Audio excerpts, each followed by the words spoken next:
Les élections boudées, les manifestes oubliés, les églises désertées. Les démocraties occidentales vacillent sous le poids de la colère ou de l'indifférence. Ce qui hier cimentait les sociétés, les idéologies politiques, l'idéal démocratique, la foi religieuse, se désagrège. Et dans ce vide laissé par l'effondrement des croyances partagées, un nouvel ordre se dessine, celui des autoritarismes, prêt à combler ce manque de conviction partagée par la force.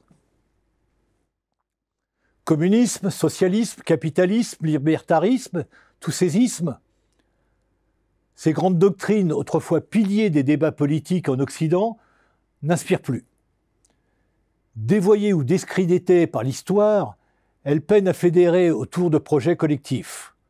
De même, les églises et les partis politiques, jadis garants de croyances partagées, se vident, victimes d'un scepticisme grandissant envers les dogmes religieux et idéologiques. Privées de ces cadres structurants, les sociétés occidentales s'enlisent dans un relativisme stérile où tout se vaut et tout se conteste, mais où plus rien ne fédère. Ce vide idéologique ouvre la voie aux instincts les plus vils et amplifiés par les réseaux sociaux qui alimentent le complotisme. C'est le reflet d'un désarroi collectif profond.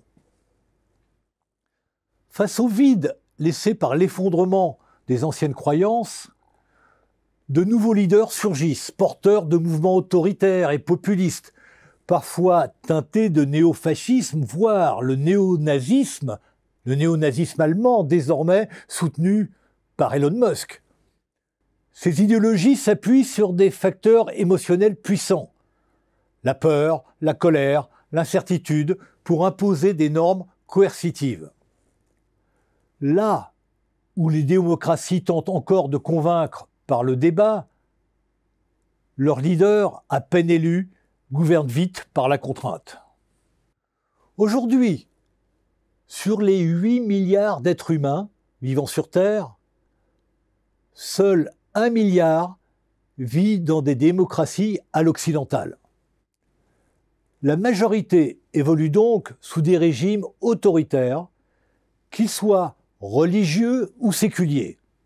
Du pseudo-communisme en Chine à l'islamisme dans le monde arabo-musulman, en passant par toutes les formes de populisme en Amérique latine, en Inde ou ailleurs, ces systèmes imposent brutalement leur ordre et leurs croyances.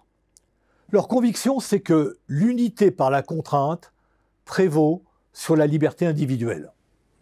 L'idéal démocratique pourrait n'avoir été qu'une brève parenthèse dans l'histoire, alors que le monde semble replonger vers des systèmes où les certitudes sont imposées d'en haut. Alors, sommes-nous encore capables de bâtir des valeurs communes, librement partagées, ou allons-nous céder aux autoritarismes? Sans un socle collectif de valeurs partagées et de désir de vivre ensemble, la colère et la haine ne mènent qu'au chaos. C'est un sujet à méditer en cette année 2025, 80 ans après la fin de la Seconde Guerre mondiale, qui s'achevait sur des ruines et l'horreur.